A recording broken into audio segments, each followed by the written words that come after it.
It's time for another episode of MoStateUpdate, the official podcast of Missouri State Athletics. Here are your hosts, Corey Riggs, and the voice of the Bears, Art Haynes. Hello, everybody, and welcome to your home for all things Missouri State Athletics. This is the MoStateUpdate. It is episode number 9. We thank you all for joining us. My name is Corey Riggs. Art Haynes will be along shortly. We're going to have a great podcast for you this time out. 2 great guests to share with you. First up on the show, we will visit with Missouri State Lady Bears head coach Beth Cunningham as her team is off to a great start in Missouri Valley Conference play. She's got a great mix of local talent and then new faces on the team, and it has been the right mix as they've gotten off to a great start. And we will talk to Coach Cunningham here in just a little bit. A little bit later on in the pod, we'll be joined by Tom Strong, a Missouri State alum and a man who has given more of himself and his finances than the average alumni does. He is going to be rewarded for all the things he has done for his alma mater this weekend during the Missouri State Athletics Hall of Fame weekend, as he will be given the Don Payton Award. And Art and I will sit down with him in a little bit. But right now, let's get into some Missouri State headlines. And we begin with the sport of basketball. Talk about where the Bears have been as of late. Missouri State had a long road trip, gone for 5 days last week and into this week. But during that time, their conference winless streak has continued. Missouri State went to Illinois State last week. They had the lead at the end of the first half, but they could not sustain that lead. They would eventually fall to the Redbirds by the final of 74-68. Des White, the Jefferson City, Missouri native, returned to the Bears lineup and had a game-high 24 points on 7 of 11 from behind the arcs. It was a good night for Des, but the Bears still unable to secure that first MVC win. Then on Tuesday night, the Bears headed north to northern Iowa. It was cold and freezing in Cedar Falls, and Missouri State's offense was a little cold early. Eventually, they would heat up, though, as the Bears freshman Zaxton King had another good night. He led the Bears with 17 points. Michael Osei-Bonsu scored 11. Des White added 10. But the Bears could not get over on Ben Jacobson's Purple Panthers as they would win into that one by the final of 79-68. The McLeod Center has always been a tough place for Missouri State and a lot of Missouri Valley schools to get a win. It was no different on Tuesday night. The Bears matched the Panthers on the rebounding total, 27 all, but they did surrender 8 second chance points. And Missouri State still searching for that first MVC win. Meanwhile, we talked about the Lady Bears and the start they're off to. They had a very different road trip. Lady Bears are now 13-4. They're 5-1 in Missouri Valley Conference play, and they got a weekend sweep. They took on Evansville Friday. They won that game 84-57. And then they would go on to win 73-57 over Indiana State, who falls to 1-5 in league play. The Sycamores are 3-14 overall on the season. That was Sunday afternoon. The Lady Bears got off to a quick start against the Sycamores. They opened up the scoring 5-0 thanks to Lacey Stokes and Kyra Daniels. And Missouri State would go on from there. They would have a 21-16 run in the fourth quarter and take home the win. Now they turn around and get ready to host Drake in a battle of 2 of the top teams in the Missouri Valley Conference here inside the Vault on Friday night. That game is set to tip off at 6:30 here. It will be a maroon out game, so make sure you dress accordingly and come out to support the Lady Bears. Switching gears now and hopping into the pool, Missouri State women's and men's swimming and diving on the run as their season's firing back up here in the second semester. Swimming and diving for the women split its tri-dual meet against Mizzou and McHenry to open up the 2025 portion of their schedule. The women defeated McHenry 208-87 while dropping their meet with Mizzou 232-67. Then the men's team dropped both of its head-to-head battles. They lost to the Bearcats 191-102 and to the Tigers 228-66. Missouri State swimming and diving will compete right here in Springfield for the last time this season as they host conference opponent UIC in a 2-day meet starting here Friday at 3 o'clock. Missouri State's senior day meet will begin at 10 a.m. in the Hammond Student Center pool on Saturday. Meanwhile, indoor track and field off and running as well. That would have been made more sense than when I said that for swimming and diving. The Missouri State track and field team brought home the 4x400 meter relay championship this past Friday to close out the Show Me Showdown hosted by the University of Missouri. The relay team of Whitney Farrington, Brianna Garrett, Megan Halstead, and Selena Morris won the race with a time of 3 minutes 49.08 seconds. That is the fastest time posted by any Missouri State team so far this indoor track season. Overall, the Bears had 15 top 5 finishes and a total of 12 personal records. The Bears won't be missing Como for long. They will head back to Mizzou for the Bob Thiel Invitational in just a couple of days on January 25th. Meanwhile, a reminder that this weekend is the Missouri State Athletics Hall of Fame weekend. The class of 2025 will be recognized at halftime of the Lady Bears game on Friday evening. They will be recognized again at halftime of the Bears game against Drake on Saturday afternoon. And, of course, the luncheon will take place at 11:30 on January 25th in downtown Springfield at the Old Glass Place. Doors will open 11 a.m., but I believe that event is already sold out. Speaking of the Bears game on Saturday against Drake, they will have a couple special things going on that day. It will be a stripe-out game. So if you've been to a Bears game recently, you saw in the cup holders, it lets you a note to know whether you should wear white or maroon, which striped section you're in.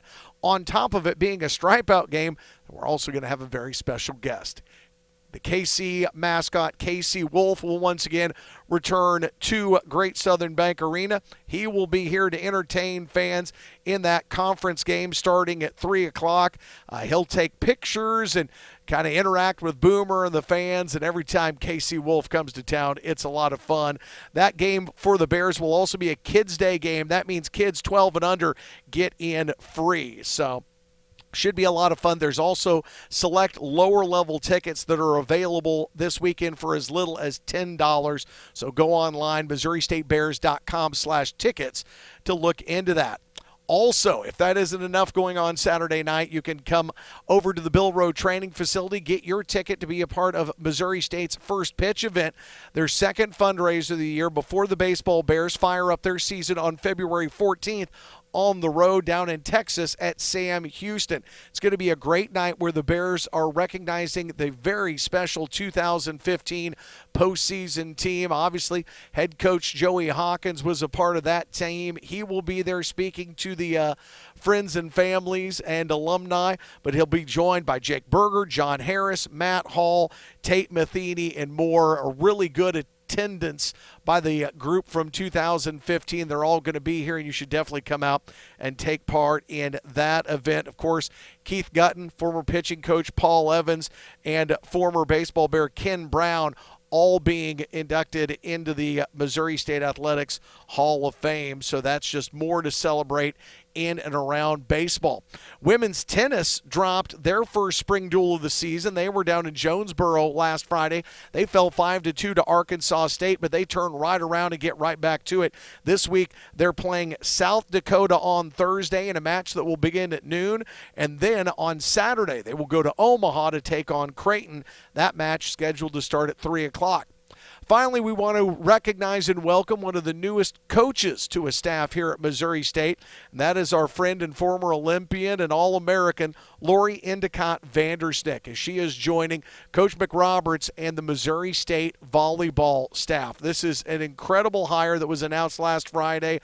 The Willard native played collegiately at Nebraska. She was a two-time All-American, a two-time Big 8 Player of the Year, for years now, has been coaching and giving individualized lessons, as well as being a part and the director of the community sports Olympic Sports Development Program since 2018. I had a chance to call my first volleyball match this year with Lori on ESPN Plus here for Missouri State. She is a great advocate for the sport, a great coach, and we just want to congratulate her and say welcome to Missouri State as she now becomes a part of the Missouri State volleyball coaching staff. She will definitely bring a lot to the staff for the upcoming season. So congratulations to Lori. That'll do it for our opening roundup and all our Missouri State headlines. We're going to step aside. When we come back, the voice of the Bears, Art Haynes, will join me as he and I sit down with Missouri State Lady Bears head coach Beth Cunningham. All of that and more coming up after the break. You're watching episode number 9 of Mo State Update.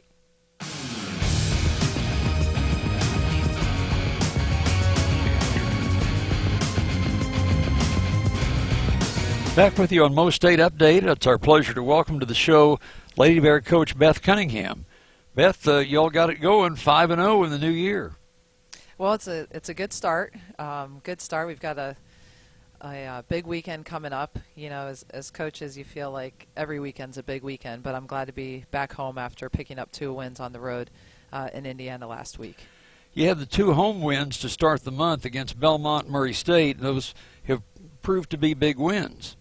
Yeah, honestly, every win in this league is a big win. You know, I tell our team all the time, regardless who you're playing, what the records are, every game counts the same. They all count the exact same amount. But was pleased. We knew having Belmont coming in here and Murray State, certainly knew those were going to be some of the top teams in the league, and so it was really important to be able to protect our home court.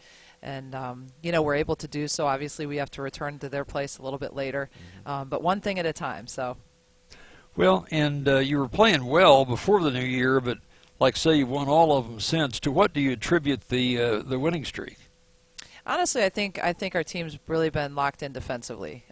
Always preach it with our kids. You know, I think we certainly have to really try to control the defensive end of the floor, do a great job on the boards. We always play better when we're defending and rebounding. You know, the offensive end of the floor, things seem to click a little bit more. So really, that's been our focus. I think if you look at when Murray State came in, they were one of the nation's leaders, and I think we held them to 75 points, which was a good 15, 18 points below their average. And they were right at the top all season long and as far as points per game and just the pace in which they play. And then we had Belmont come in, held them to 55 points, and that's a high-scoring, octane offense as well. And so then you look at our last 2 games in Indiana, held both those teams to, I think, 57 points each. SIU came in here, held them to a very low number. Can't remember exactly what it was, 35 points for the game. So I think if you look at our run here and what we've been able to do, it's certainly started on the defensive end of the floor, and I think that's really ignited us, and I think has to continue to be a huge key for us. Well, talk, if you will, about Sarah Linthicum and what she's brought to the team as a graduate transfer. She's been outstanding. You know, has come in here with 1 year left to play and has just come in and just worked her tail off, been really coachable, has been an incredible teammate, just somebody that every single day she steps on the court, whether it's practice, game, walk-through, shoot-around, film sessions, always gives you her best effort. And, you know, just been really pleased what she's been able to come in and do. And it's just really rewarding to see her be as coachable as she is and work as hard as she does and just be so focused and to be able to produce and have the kind of year that she's having in her last year. And you got to give her a lot of credit because she's just come in and just had a great attitude and willing to do whatever we need. And obviously we were losing a lot last year, but I know earlier on people kind of kept talking about what we lost with our post presence, but the thing that I just continued to say game after game, practice after practice is like, wow, how much we have actually gained by bringing a kid in like that.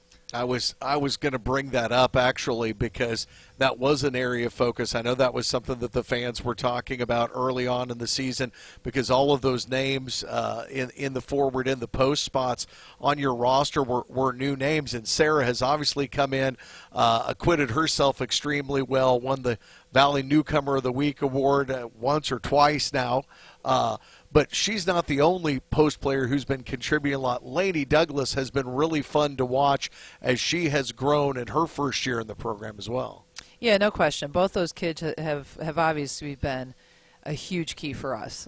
We felt like a lot of our success or lack thereof was going to be how we were going to be able to recruit and replace some key contributions and some key statistics from last year, you know, from the last 2 years, really. I mean, we had a really great inside post presence, both from a scoring standpoint, from a defensive standpoint, and then a rebounding standpoint. And so we had some big shoes to fill, some big holes to fill.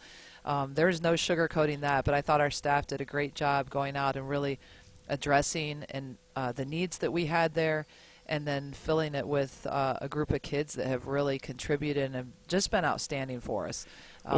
Lainey, just being a freshman, has really come in, and she's been thrown into the fire early. But, really between Sarah and Lainey, those two have held it down for us all year, and then we finally got Tyra back and healthy.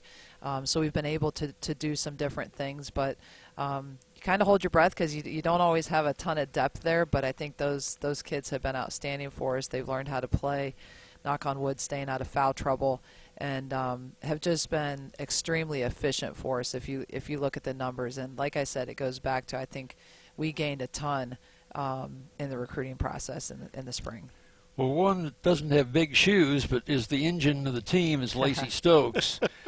Just what she brings to you at both ends of the court and just getting everybody fired up. Yeah, she's small in stature, but there's not a kid that has a bigger chip on her shoulder, plays with more energy, enthusiasm. It's just such a huge presence for us with everything we do. And she's just been outstanding. I mean, she's continued to get better and better. It'll be an exciting weekend ahead. As really, I think you've got some of the best point guards, not just in the Valley, but in the area. You've got three of the best point guards coming in and playing here in Great Southern Bank this weekend, and I'm fortunate that I have one of them. Let's say that. Yeah, you bet. Let me ask you about another one of your guards in Cayman Beckemeyer.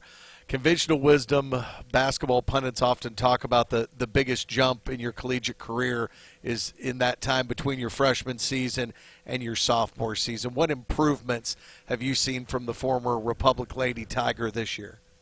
Cayman's grown a ton. I mean, she's been probably one of the biggest keys to our success. I think you can go through and you can look at a lot of different things that have gone well and have gone right. But if Cayman hasn't played the way that she's had consistently all year, we're not in the position we're in right now. We don't have the kind of success we've had so far.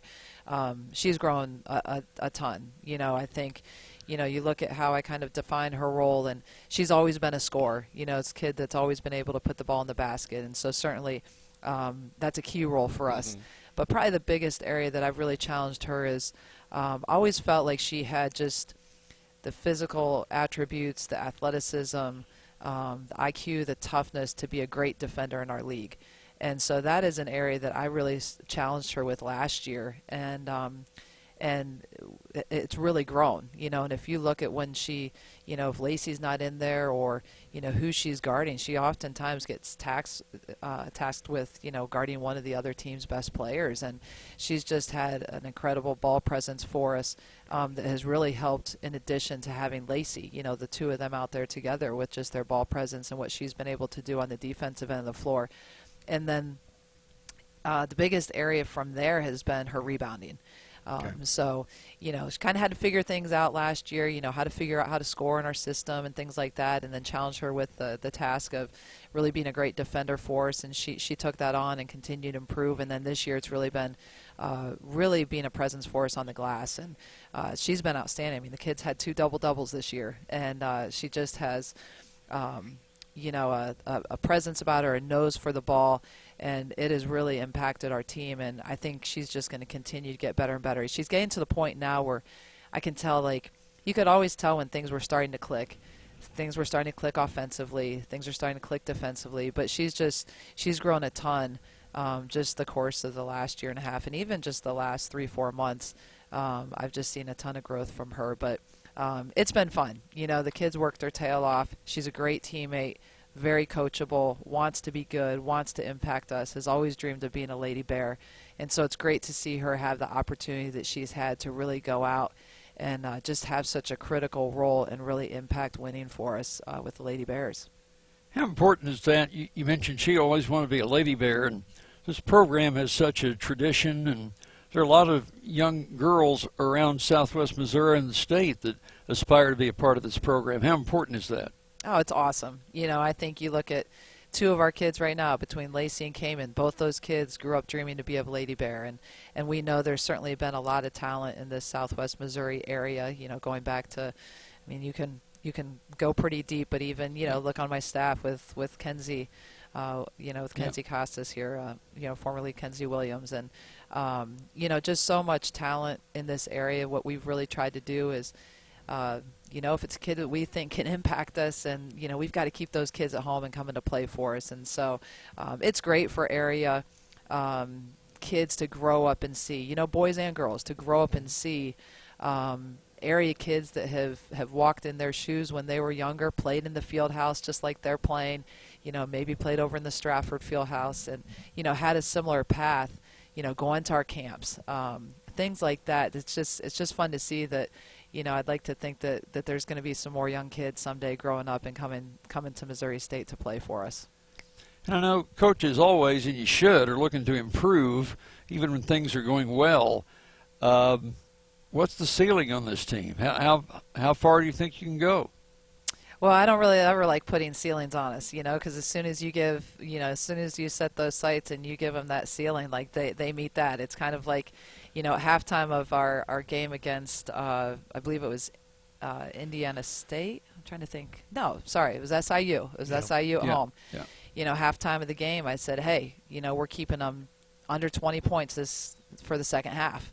And that was our challenge. So there was your ceiling, and guess how many points we gave up in the second half? 20. 20. So if I would have said 15, I'm kicking myself. If I would have said 15, would we have held them to 15? So I think kind of, relating it to that is, I've told our kids before, individually, collectively, I don't ever like to put ceilings on anybody. I think sky's the limit.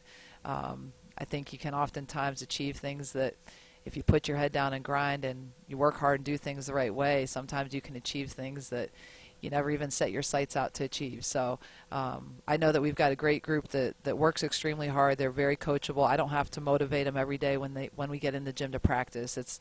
They've got a standard of work ethic, and so I'm excited. I think we've got a talented group. I think we've got a very cohesive group that really cares a lot about each other. And then as coaches, we'll work our tail off to try to get the most out of them and put them in the best position possible to win. The Lady Bears have been a standard bearer, flag bearer in the Missouri Valley Conference for so long. Your opposition that you're hosting this weekend has been the other one that has kind of run out in front of the pack, so to speak, that being Drake. What's preparation like as you get ready to host the Bulldogs here in front of your home crowd? Yeah, we had yesterday off, and we'll have the next 2 days to, get after it in practice and really go through and work on our game plan and be ready to execute a game plan. We'll have a shoot-around on a Friday before the game. But they're always one of the tougher teams to prepare for. They run a very efficient offense, high-octane offense, really get the ball up and down the floor. Before you even get to the half-court scouting part of it, I'm concerned about their transition offense. I mean, they shoot 33s a game. They make 9 or 10, and they get the ball up the floor quickly, shoot it really well at a high clip, and then they do a great job on the boards. And that's not even getting into their motion offense, which is always very difficult to defend and guard, just because of their versatility and how well that they shoot the ball. And then the flip side, they're a little bit different than everybody else in the league. They kind of play make-miss, matchup zone, but it's not really like a zone, so to say, if that makes any kind of sense.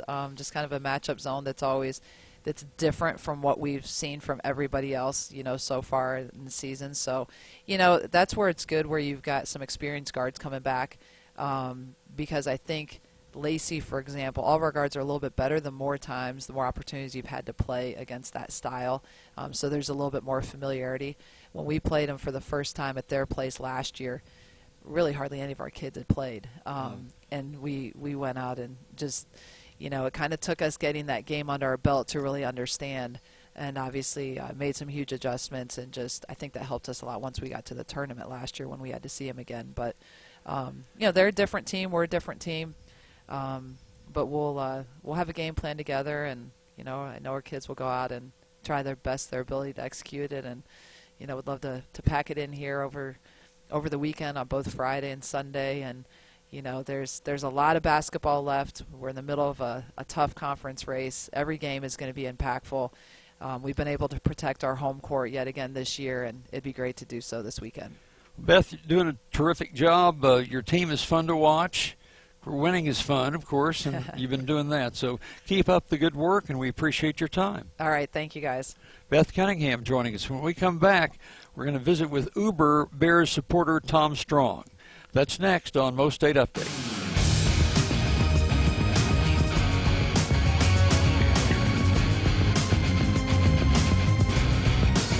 Back with you on Mo State Update, and our next guest is a great friend to the university in so many ways, Tom Strong. Tom, welcome to our broadcast. Glad to be here. Thanks for inviting me. So tell us about the source of your passion for Missouri State.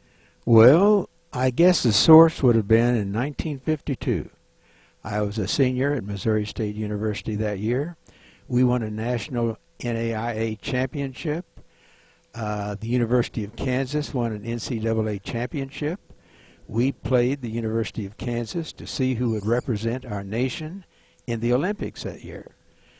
Clyde Lovellette was the giant center for the University of Kansas. They won the game, but we won a national championship that year and also the second year.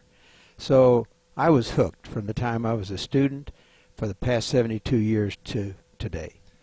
Yeah, you've continued to be very involved with the program. I mean, you go on a lot of the road trips with football and basketball, and I know you enjoy that, getting to be around the coaches and players. Oh, absolutely. It's a great experience. Every coach is different than the coach before. Every coach has his or her own strengths. And, of course, I followed women's basketball also.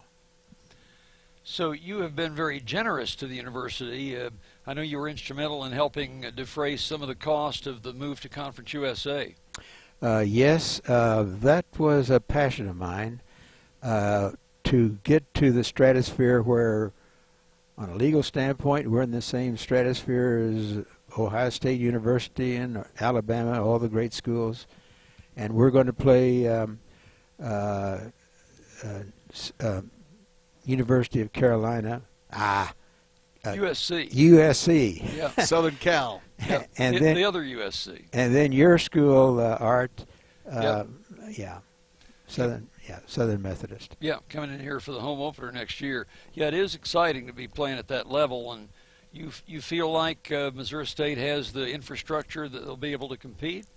We will compete with Conference USA teams, Yeah. sure. I mean, we're not going to compete the first year against Southern Cal, any of the other schools like that. But you feel long term it's a good move for the university. It is an excellent move. We will grow into it. You have to start at kindergarten when you go to school, but we're going to get there. We have a great coach. He's done some nice recruiting this year already for next year. So we're going to have a good team on the field next year. Tom, 72 years as a fan, in your time as a student all the way to now. You talk about Ryan Beard and the faith you have in him. Who have been some of maybe your favorite coaches that you've got to work with over the years? Of course, Charlie Spoonhour has to be right at the top. Of course. But Kelly Harper in women's basketball, we have a really, really good basketball coach now in women's basketball. And it's a pleasure to see her, how she guides that team, inspires the team, and gets every ounce of energy out of them. Now, you say Beth Cunningham is who you mentioned. We're going to say we've had her on the show in an earlier segment. It's always fun to talk to Beth. Not everybody is a huge women's basketball fan. It has gained popularity exponentially in the last 3, 4, or 5 years. Why do you think folks like yourself and so many in Southwest Missouri have been such staunch supporters of women's basketball for so long? They're true amateurs. I mean, they're not out there to enter the porter every year and make some money. They're out there to play for their team. They're students also, all of them. And they're there for the right reason, and with good coaches like we've had recently, they are a good product to watch. Tom, of course, is a highly respected attorney, still is.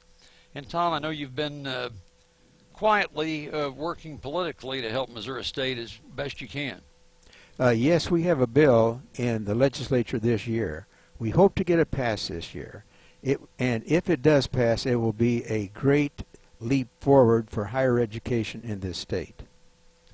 And that will involve not just Missouri State, but the other regional universities not having to go through the University of Missouri for approval of certain doctoral programs. Yes, it will affect all tax-supported universities in this state.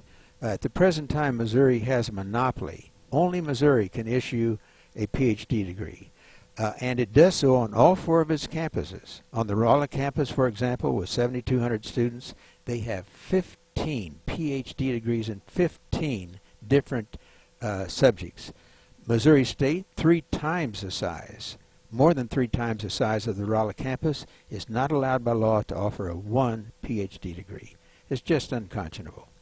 It is. I know you've done a lot of research in other states, and it's pretty unusual for one state university to have the control such as this one does. Missouri is the only state in the Union where only the flagship university can issue an engineering degree. It is the only state in the Union that gives its flagship university a monopoly on 10 named programs. And it is the only state in the Union that is so restrictive on offering PhD degrees. So what, in your opinion, might be areas that Missouri State could take advantage of this? What disciplines, if this bill is passed? Well, if the bill is passed, Missouri State and all tax-supported universities could apply to the Coordinating Board of Higher Education for degrees in engineering, veterinary medicine, dentistry, podiatry, pharmacy, 10 named programs. MU has a monopoly on offering degrees in dentistry, law, medicine, optometry, pharmacy, veterinary medicine, chiropractic, osteopathic medicine, podiatry, and engineering.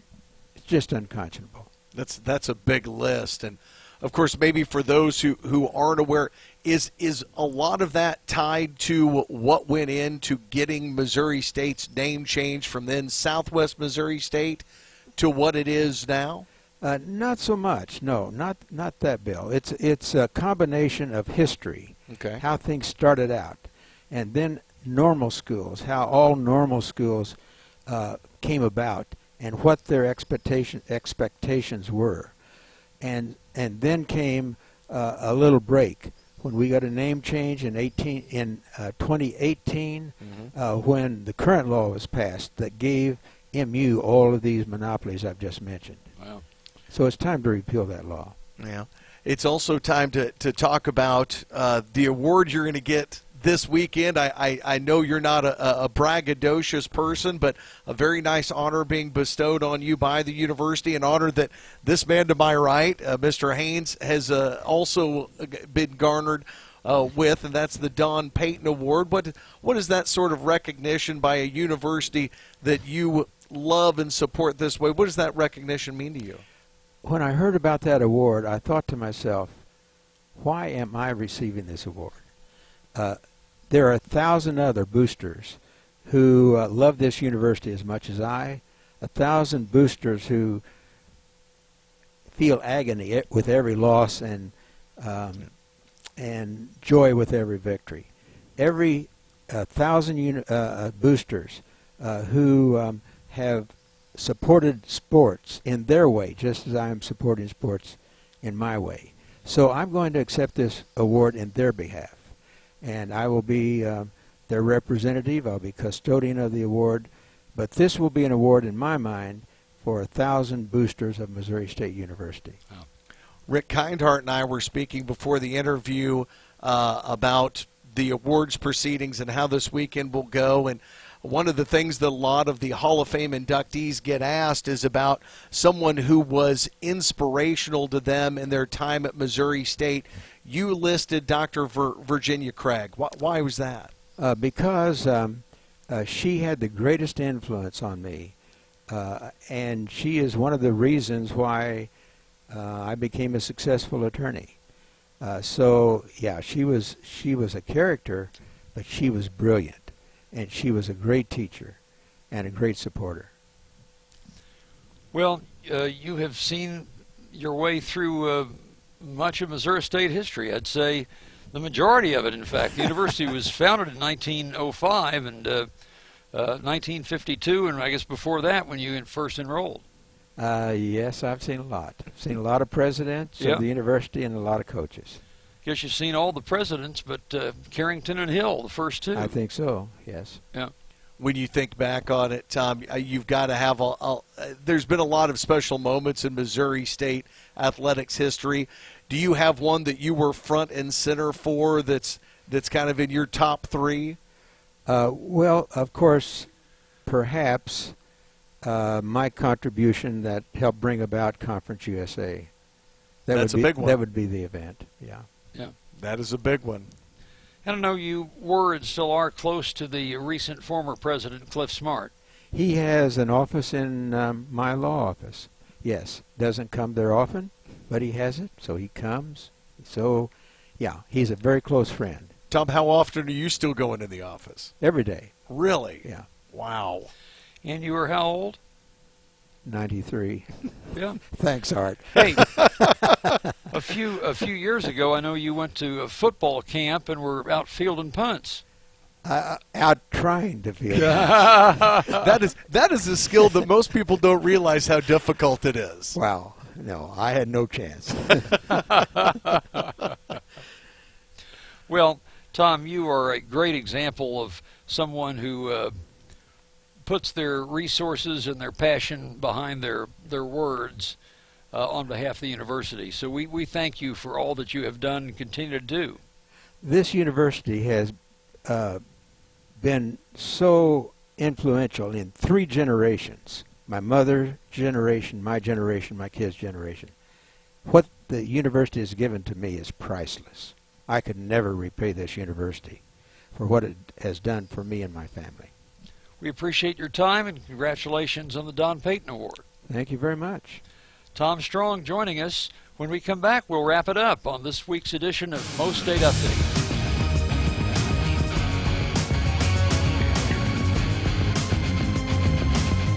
Well, it's going to be a crazy weekend on campus coming up.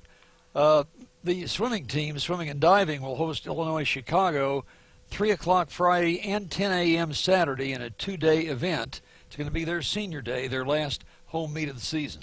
Yeah, I don't know that most people realize that swimming and diving for Coach Collins, they don't get a lot of home meets. It's kind of like wrestling is in high school and collegiately. You get maybe a couple if you're lucky on the season. They get the duel in the pool, this one, maybe one other one. So it'll be a big weekend for them, but obviously it's a big weekend for basketball and with the Hall of Fame going on. Just so much to consider this weekend with the Lady Bears home for 2 games, and there's some notes about those games as well. Of course, the game Friday night against Drake is a Maroon out, and Art, their game on Sunday against Northern Iowa, they're going to have some special folks here. Yeah, it'll be Alumni Day, so Beth Cunningham tells us Jackie Stiles will be there, probably Melody Howard, and everybody in between in Lady Bear history.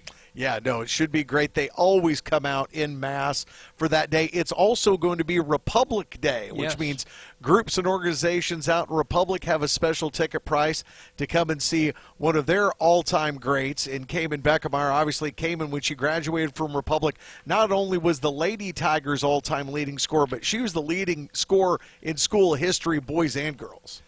The Bears, the men, on Saturday afternoon at 3 also host Drake, which is one of the top teams in the Valley. Yep, a new coach in Ben McCullum. Everybody around here knows that name and knows what he did at his previous post. And the Bears still unable to find a win in Missouri Valley Conference play. Hopefully it can come on the home court here inside the vault this weekend.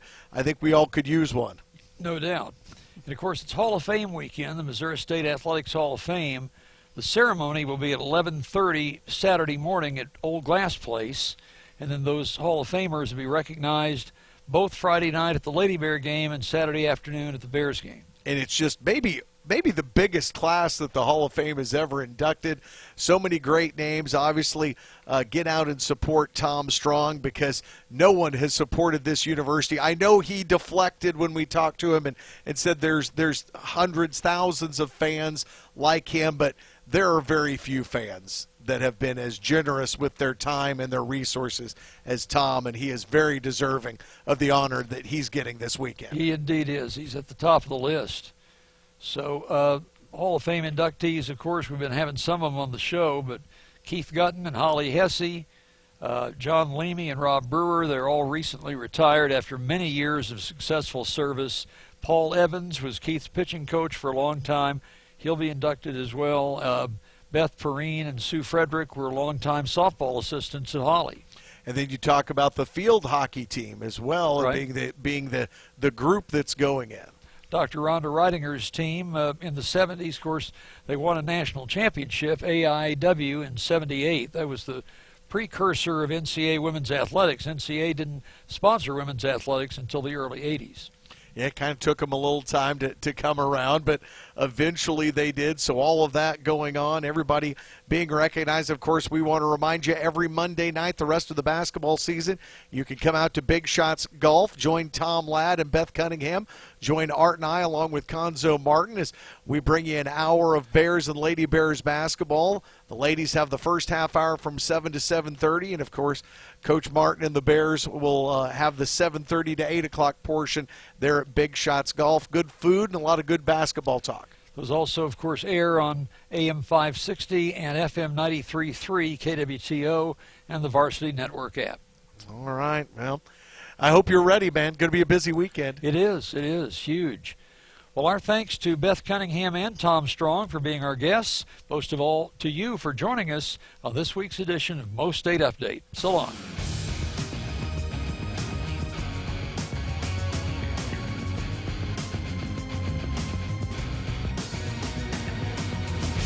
You've been listening to the Mo State Update with Art Haynes and Corey Riggs.